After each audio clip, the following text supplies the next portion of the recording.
তার হাতে মহিষীর দিকে হৃদয় ঘটে ভবসলীলে রাম পুষ্প বিন্দুদলে হৃদয় ঘটে ভবসলীলে রাম পুষ্প বিন্দুদলে পঞ্চপল্লব পঞ্চপ্রদীপ পঞ্চপল্লব পঞ্চপ্রদীপ বুঝিব দাস উপাচারে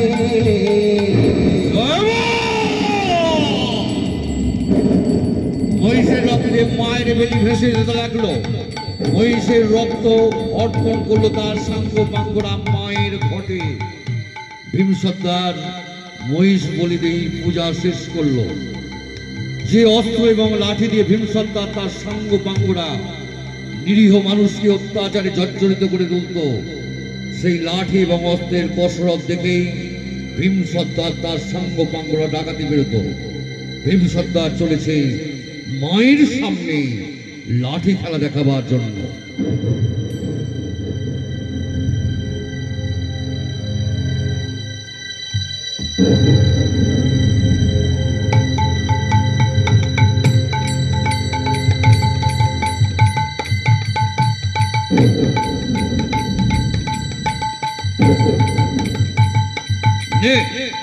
এবার তোরা শুরু কর। ঠিক আছে সর্দার?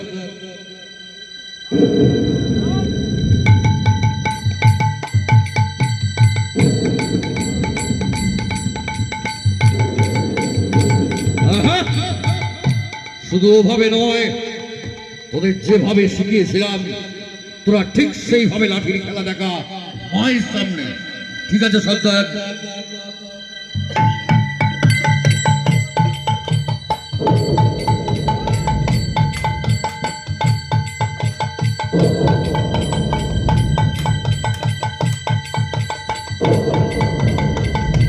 সাবাস সাবাস বেটা সাবাস, তোদের যেভাবে শিখিয়েছিলাম তোরা ঠিক সেইভাবেই শিখেছিস।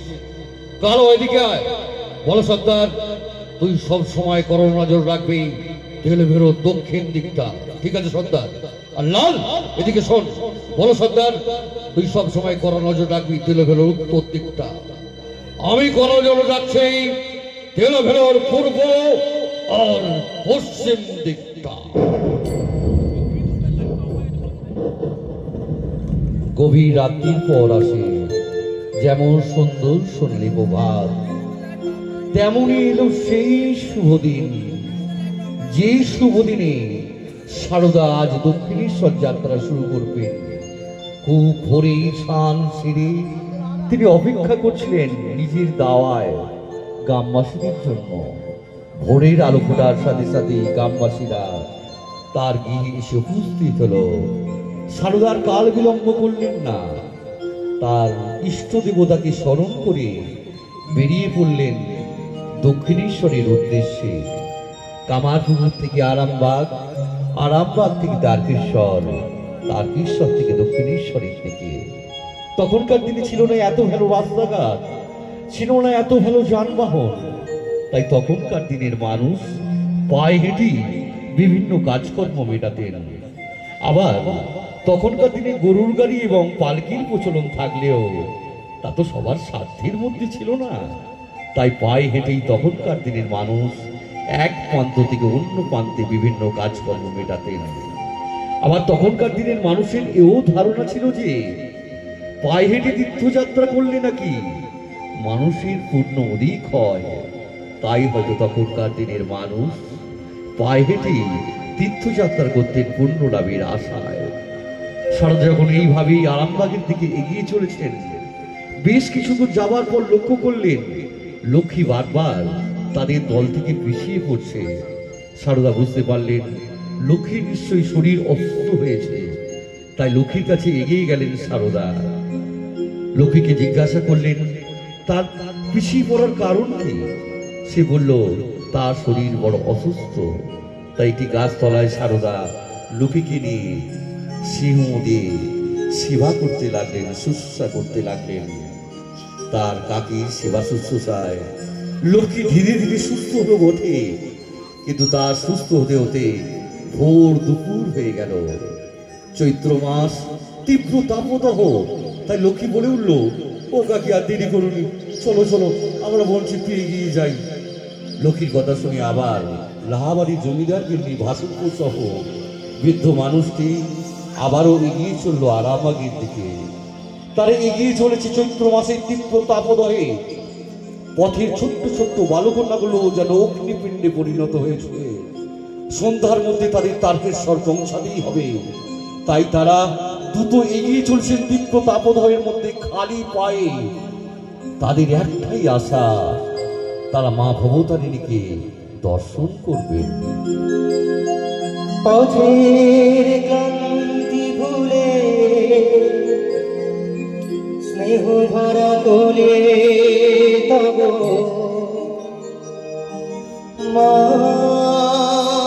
গো, বলো কবে শীতল হব, কত দূর কত দূর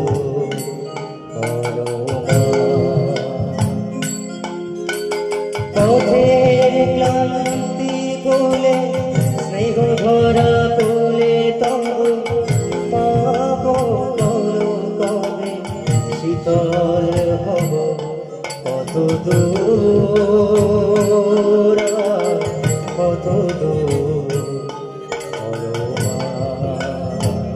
কত দূর কত দূর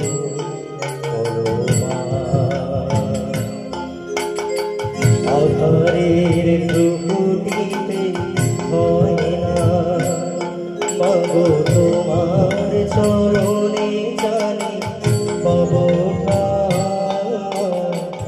আধারের প্রকৃতিতে হয় না মাগো তোমার চরণে জানি পাব যদি এ পথ চলিতে কাঁটা বেঁধে হাসি মুখে সে বেদনা সব, কত দূর কত দূর পথের ক্লান্তি বলে স্নেহ ভরা তোলে তব মাগো, বলো কবে শীতল হব, কত দূর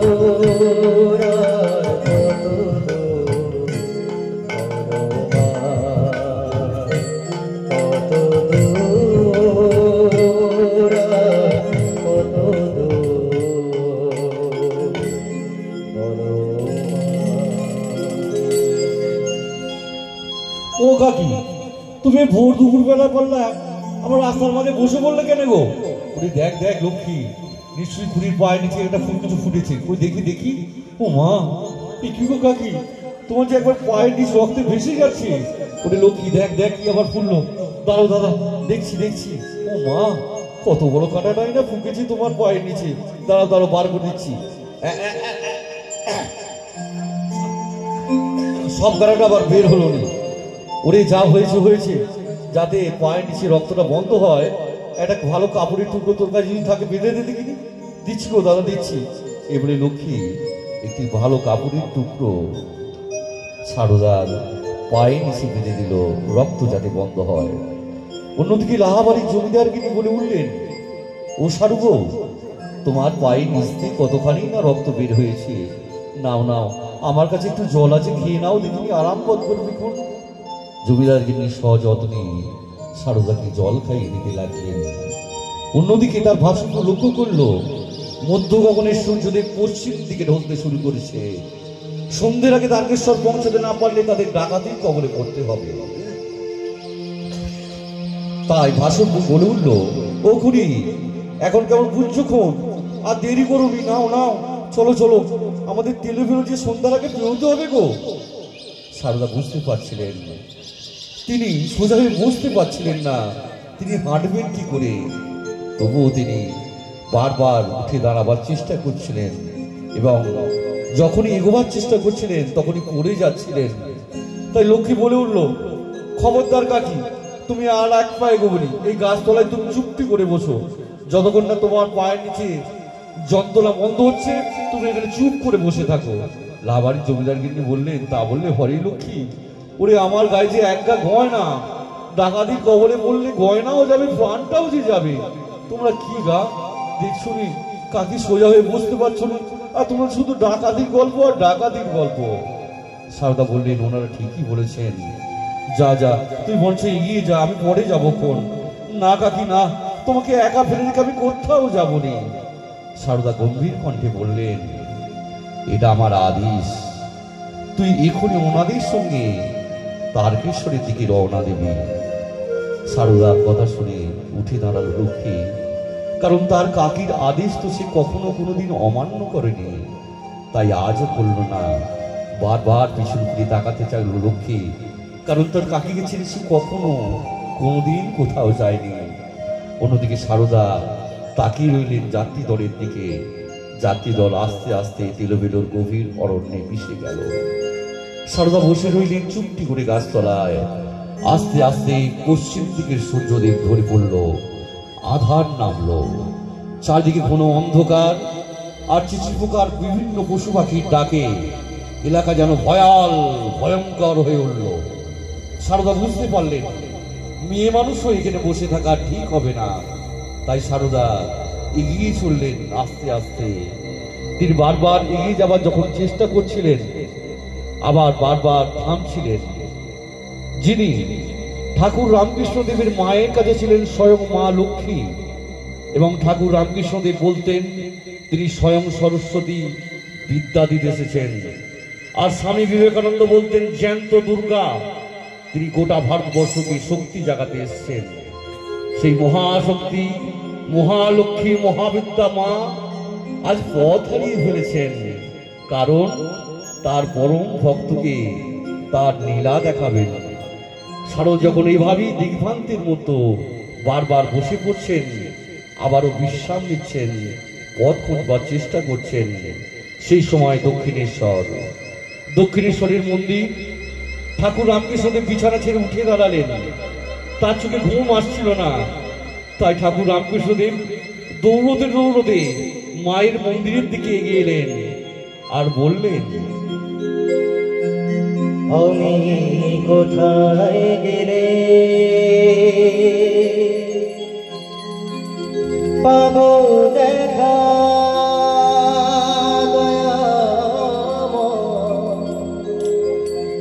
বলে দাও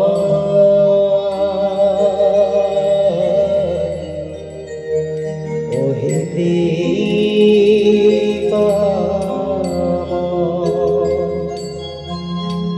প্রেম ভরে ডাকলে তারে কৃপা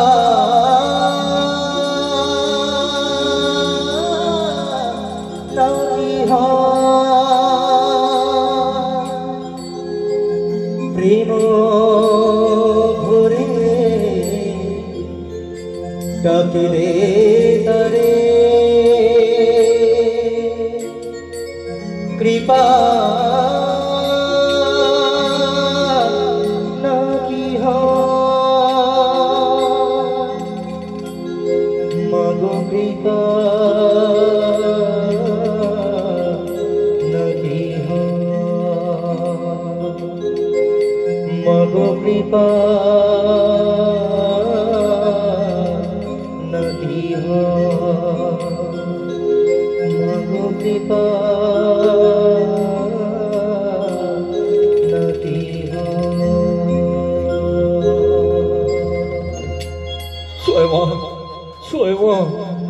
কোথায় গেলি রে মা, কোথায় গেলি? দেখা দে না মা, দেখা দে না, তোর ভক্ত যে বড় বিপদে পড়েছে গো মা, তাকে তাকে একটু রক্ষে কর মা, রক্ষে কর। ছয় মা, ওই তো আমার মা, গঙ্গার জলে রাঙা পারো, পা দুটি ধৌত করছি গো। ও মা, খিলখিল করে হাসিস রে মা, খিলখিল করে হাসিস রে। যা মা যা, কি দয়াময়ী, তুই তো জগদ্ধাত্রী মা, মা যা মা যা, তোর ভক্তকে রক্ষে কর মা, ভক্তকে রক্ষে কর। মামা, ও মামা, ও তোমাকে নিয়ে পারবো না মামা, ডাক্তারে তোমাকে বারণ করে গেছে এই রাত্রিবেলা গঙ্গার ধারে হাওয়া লাগালে তোমার শরীর খারাপ করবে। কে কার কথা শোনে? এই গঙ্গার ধারে এসে মা মা বলে চিৎকার করছে। ওরে হিঁদু, আমাদের মা বেটার কথার মধ্যিখানে তুই এবার ফোরন কাটতে এলি কেন? ও তোমার দিন রাত মা বেটার কথা হবে, তোমার ভাঙনা হিন্দুর সঙ্গে তুমি কখন কথা বলবে শুনি? চলো মা চলো, সবে চলো, দিন সবে চলো। ওরে যা যা যা যা শোনা যা এখান থেকে, যা দেখিনি। কি বললে মামা? মামা হয়ে সেই খারাপ কথাটা আমাকে বললেই ভাঙনাকে মামা। ঠিক আছে মামা, ঠিক আছে, আমি শুনে চললো। যতই এবার তোমার ভাঙনাকে হিন্দু হিন্দু বলে ডাকো, এই হিন্দু তোমার ডাকে সারা দেবে বলে দেখি হ্যাঁ যত সব। ওরে মা, ওরে মা, আর খিলখিল করে হাসিস নি মা, তুই দয়াময়ী মা। মা জানা মা জানা, তোর ভক্তদের বড় কষ্ট পাচ্ছি গো মা, তাকে একটু রক্ষে কর মা, একটু রক্ষে কর। ছয় মা, ছয় মা, ছয় মা। অন্যদিকে সারদা আবারও উঠে দাঁড়ালেন। তিনি এগিয়ে চললেন তারকেশ্বরের দিকে, কিন্তু তিনি বারবার পথ ভুল করছিলেন। তা সত্ত্বেও তার ভক্তির জন্য তিনি অপেক্ষা করছিলেন কখন তার ভক্তির সঙ্গে তার সাক্ষাৎ হবে। যখন সারদা এভাবেই এগিয়ে চলেছেন, ভীম সর্দার এবং তার স্ত্রী লক্ষ্য করল গভীর অরণ্য থেকে একটা মেয়ে মানুষ তার ডেরার দিকে টলতে টলতে এগিয়ে আসছে। ভীম সর্দার এবং তার স্ত্রী ভাবলো এ কোনো ষড়যন্ত্র হয়তো। এলাকার মানুষ মেয়ে মানুষ দিয়ে এত রাতে কি তাকে ধরবার জন্য ফাঁদ পেতেছে। ভীম সর্দার তার স্ত্রী দেখলো না, আশেপাশে কেউ কোথাও নেই, নিশ্চয়ই মেয়ে মানুষটি পথ হারিয়ে ফেলেছে। তাই ভীম সর্দার তার কালো দীর্ঘ মূর্তি নিয়ে হুঙ্কার দিয়ে বলে উঠল, কে তুমি? এত রাত্রে মেয়ে মানুষ হয়ে অন্ধকারে তুমি কোথায় যাও? সারদা নির্ভীক কণ্ঠে বললেন, আমি তোমার মেয়ে সারু গো, তোমার জামাই দক্ষিণেশ্বরীর পূজারী। তিনি এখন অসুস্থ কিনা, তাই তাকে দেখতে আমি দক্ষিণেশ্বর যাচ্ছি। আচ্ছা বাবা, বলতে পারো তারকেশ্বর যাবো কোন দিকে? এটা তো তারকেশ্বর যাবার পথ নয়, ওই পথ ভুল করেছ। কি বললে মা? তুই বামুনের মেয়ে? প্রণাম নাম গো, প্রণাম নাম। তোমার আদিক্ষা দেখাতে হবে না। যা যা, মেয়ে মানুষ টাকা মূল্যই আছে, নিশ্চয়ই কোনো মূল্যবান জিনিস আছে, ওকে নিয়ে আয়। না গো না, আমি গরিবের বামুনের মেয়ের কাছ থেকে ফুল্লি ফুল্লি কাটতে পারবো না। ও তোর দেখছি বড় পাপ পুণ্যের ভয় হয়েছে। এই বলে ভীম সর্দার তার শক্ত হাতের শক্ত লাঠিটা সারদার মাথায় বসার যখন উপক্রম,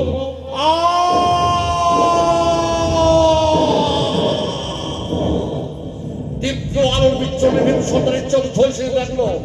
ভীম সর্দার টলতে টলতে রাস্তার মাঝে অচেতন হয়ে পড়ে গেল।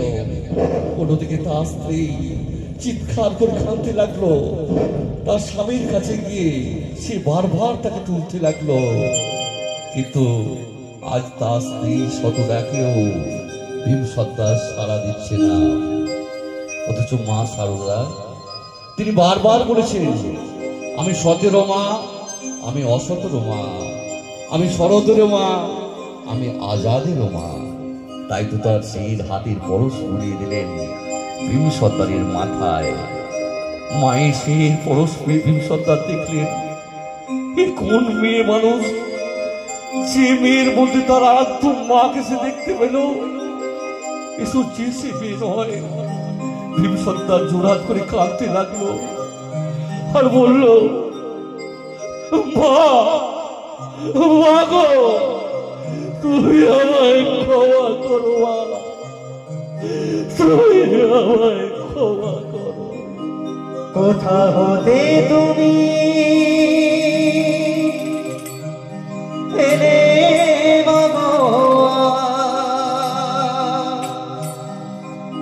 ঘোচাতে মোদের করুণা ঝরা ভক্তি ভরা দেখিবার ধর্ম। কোথা হতে তুমি এলে মাগো ঘোচাতে মোদের করুণা ছড়া ভক্তি ভরা দেখিবার ধর্ম। নারী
সর্দার এবং তার স্ত্রী পেল তার নতুন মেয়েকে, আর সারদা পেলেন তার নতুন বাবা মাকে।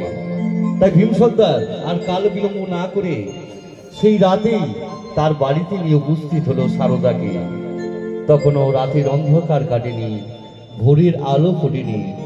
ভীম সর্দার বাড়িতে গিয়ে দেখল ছোট্ট প্রদীপের আলোয় তার বাড়িঘর বড় অপরিষ্কার।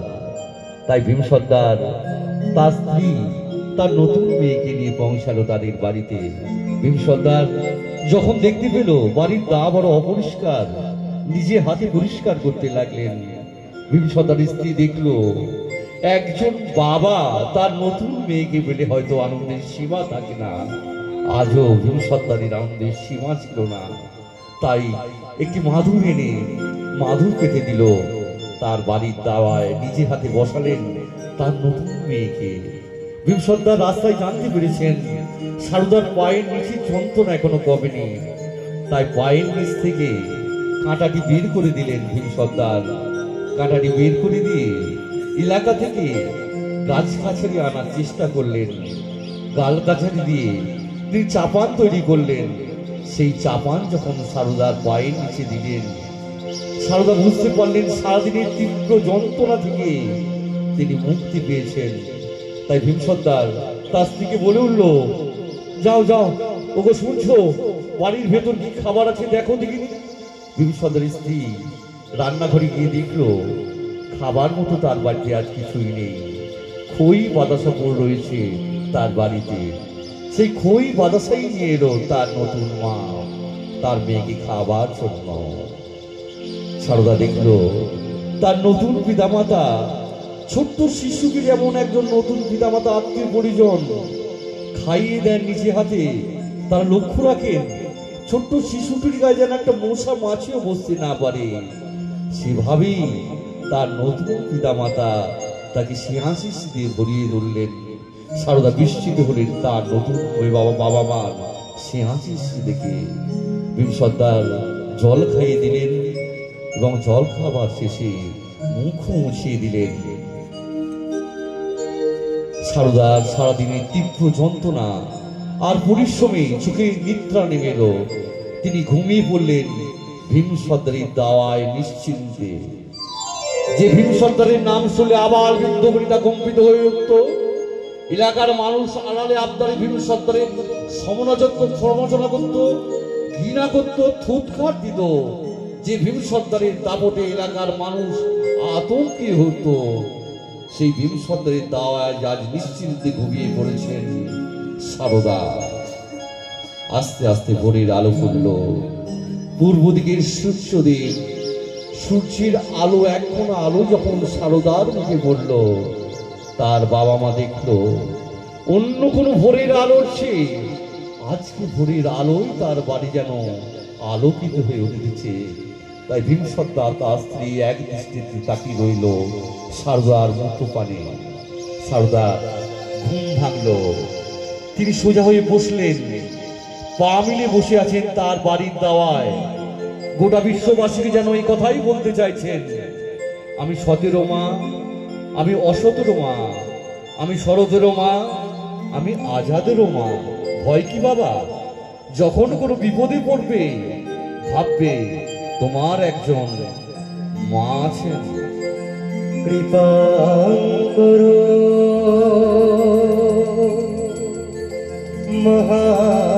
মহাদেবী, সুতে প্রণতেষু চ শরণাশ্রয়দানেন কৃপাময়ী নমস্তুতে। জননী শারদা দেবী রামকৃষ্ণ জগদ্গুরুং পাদপদ্মে ত্রয়োষিত্বা প্রণমামি মুহুর্মুহুঃ।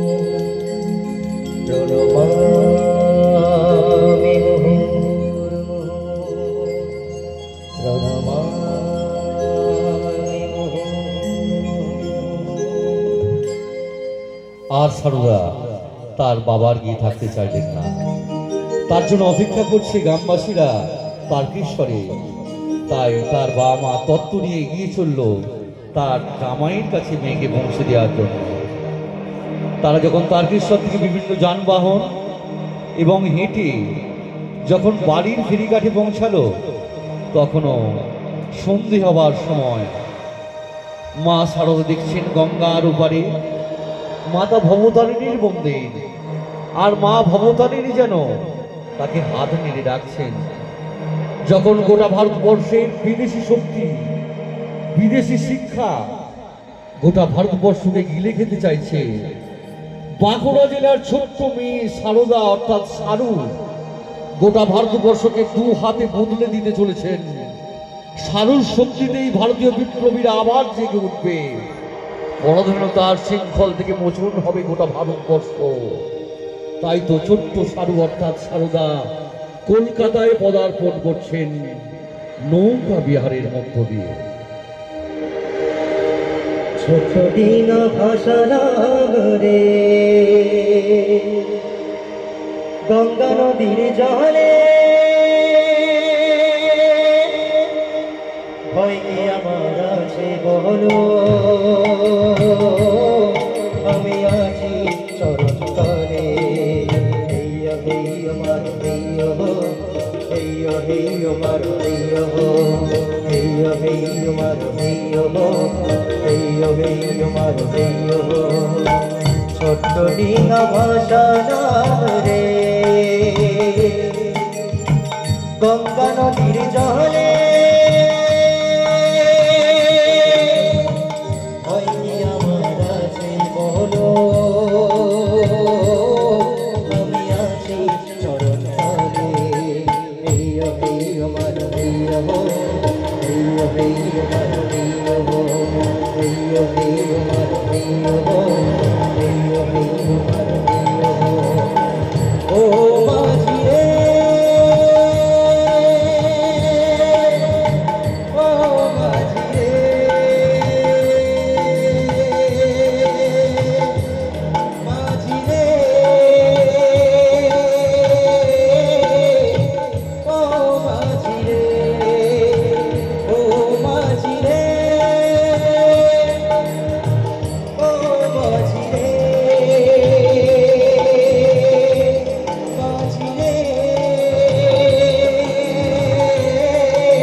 আজ ঠাকুর রামকৃষ্ণদেবের বড় শরীর খারাপ, তার শরীর বড় অসুস্থ, তিনি বিছানা ছেড়ে উঠতে পারছেন না।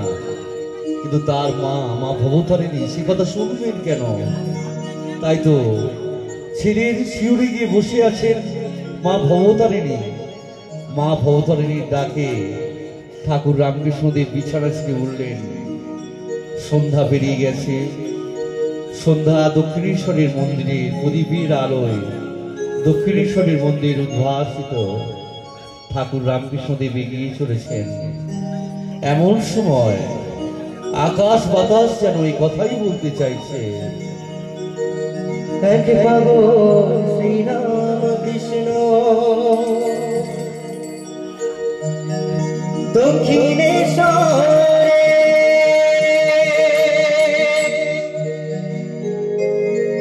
আর এক পাগল বাবা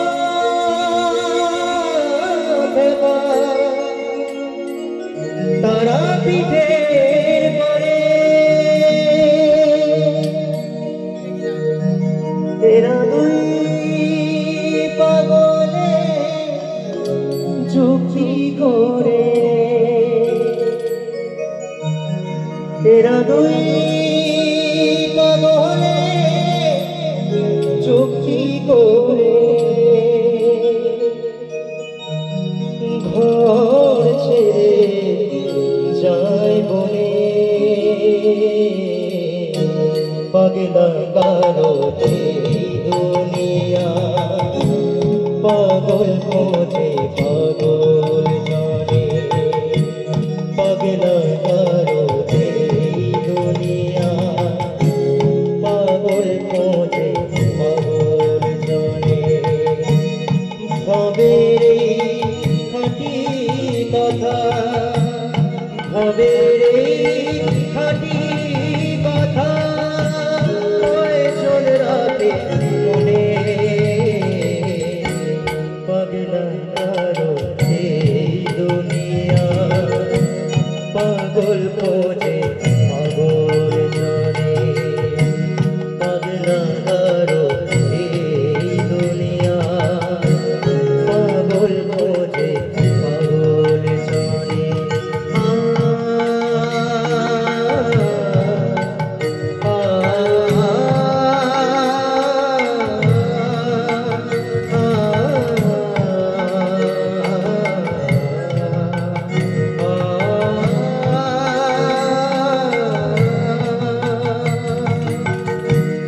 এক পাগল শ্রীরাম কৃষ্ণ দক্ষিণেশ্বরে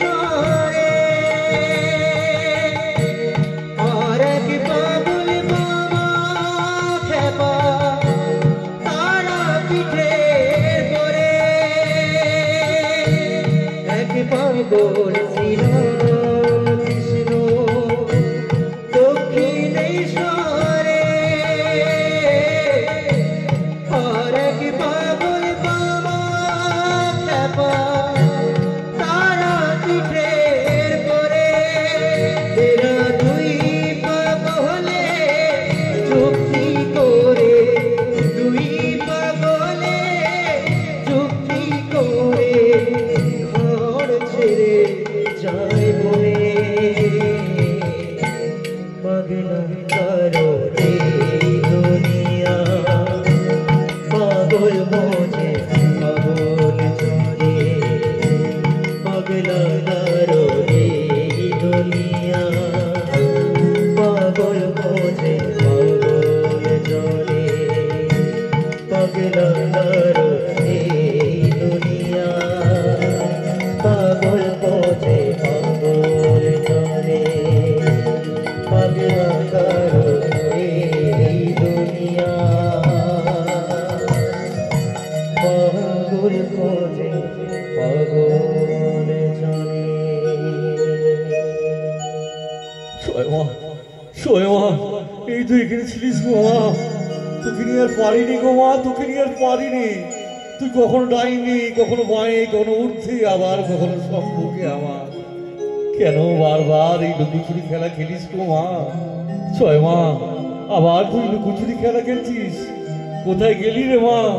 এই তো আমি বিছানায় শুয়েছিল, তুই বারবার ডাকলি শীতল দিবি চল বেটা, শীতল দিবি চল। আবার মন্দিরের কাছে সেখানে লুকোচুরি খেলছিস। ওই দেখি দেখি মা কোথায় গেল? ও মা, ওই তো মা আমার রাজরাজেশ্বরী ওই মন্দিরে বসে আছি গো। জয় মা, জয় মা, মা জয় মা। দাঁড়া গো মা, দাঁড়া দেখি, আজকে সন্ধ্যা পেরিয়ে গেল, তোর আমি শীতল দিব মা, তুই রাগ করিস নে। মানে শীতল গ্রহণ কর মা, শীতল গ্রহণ কর।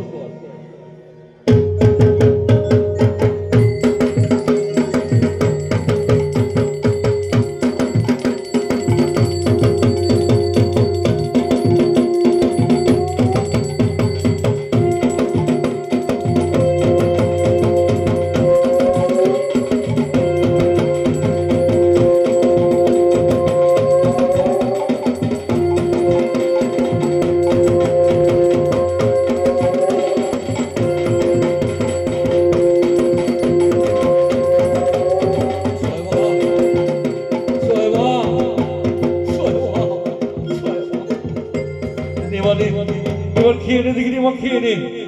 বাংলা বাজার থেকে আজকে তোর জন্য সন্দেশ আনিয়েছি, সন্দেশ গুলো খেয়ে নে দেখিনি, খেয়ে নে। এ কি গো মা, এ কি গো, তুই যে মুখের দাঁত দুটো পাটেই খুলছিস নে। ও বুঝেছি, তোর অভিমান হয়েছে, নাহলে নিশ্চয়ই খিদে নেই। ঠিক আছে মা, ঠিক আছে, তুই যখন খাবি নে তখন আমি একটা দুটো খেয়ে নি।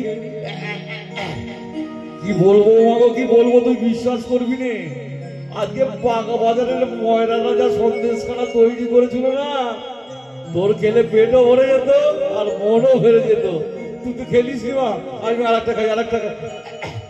এ কি গো, এ কি গো, তুই আবার ঠোঁট ফুলিয়ে কাঁদছিস কেন? ওরে ওরে, যে মায়ের বেটা বেটি আছে তার কি কখনো খাবার অভাব হয় রে মা? খাবার অভাব হয় না। নে নে, তোর বেটারতে খেয়ে নে দেখিনি, খেয়ে নে। ওদিকে ভীম সর্দার এবং তার স্ত্রী তার নতুন মেয়েকে বংশী দিল জামাইয়ের কাছে দক্ষিণেশ্বরের মন্দিরে। ঠাকুর রামকৃষ্ণ দিনে আপন মনে মায়ের সঙ্গে কথা বলছেন। সারদা সর্বপ্রথমে মাতা ভবতারিণীকে প্রণাম করলেন। প্রণাম সেরে যখন মাথা তুললেন, ঠাকুর রামকৃষ্ণদেব সারদাকে দেখে এক মুখ হেসে উঠলেন আর ডাকতে লাগলেন তাকে। সারদা যখন প্রণাম করলেন তখন তিনি হাত নেড়ে জানাচ্ছেন, ওরে কে কোথায় আছিস, আয় আয়, আজ দেখে যা, আজ দক্ষিণেশ্বরে কে এসেছে দেখে যা। ওরে ওরে, তোদের সবার মা এসেছে রে। ওরে নরেন, কোথায় গেলি রে নরেন, হায় আয়, এদিকে আয়, দেখ দেখিনি, দেখ দেখিনি, তোর মা এসেছে রে, স্বয়ং সরস্বতী এসেছে রে আজ দক্ষিণেশ্বরে, আমাদের সকলকে শিক্ষা দেবে রে, শিক্ষা দেবে। তুমি ভবকান্ডারী, তোমারে মিনতি করি, ভব ভুলে দেব পারি, করো মরে পার। আমি তো তোমার কাছে চাই না তো আর কিছু, আমি তো তোমার কাছে চাই না তো আর। তুমি ভবকান্ডারী, তোমারে মিনতি করি, তুমি ভবকান্ডারী, তোমারে মিনতি করি, ভব ভুলে দেব পারি, করো মরে পার। আমি তো তোমার কাছে চাই না তো আর কিছু, আমি তো তোমার কাছে চাই না তো আর। ওম সর্বকায় ধর্মস্য সর্বো ধর্মস্বরূপিণে অবতার বরিষ্ঠায় রামকৃষ্ণায় নমঃ। জননী শারদা দেবী রামকৃষ্ণায় গুরু, পাদ পদ্মে ত্রയോ শৃঙ্গা প্রণমামি মুহুর্মুহুঃ।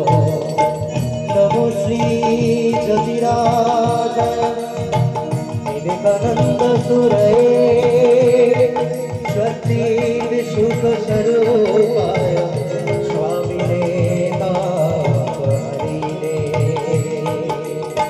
তুমি ভবকান্ডারী, তোমারে মিনতি করি, তুমি ভবকান্ডারী, তোমারে মিনতি করি, ভব ভুলে দেব পারি, করো রে পার। আমি তো তোমার কাছে চাই না তো আর কিছু, আমি তো তোমার কাছে চাই না তো আর।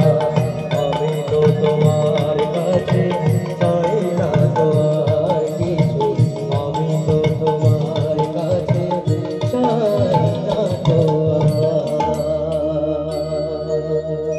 প্রথম পর্যায়ে সত্যগীতি নৃত্যনাট্য দক্ষিণেশ্বর যাত্রী মা সারদা এখানে শেষ হলো। এবার চলে যাবো লোকনৃত্যে। প্রথম নিবেদন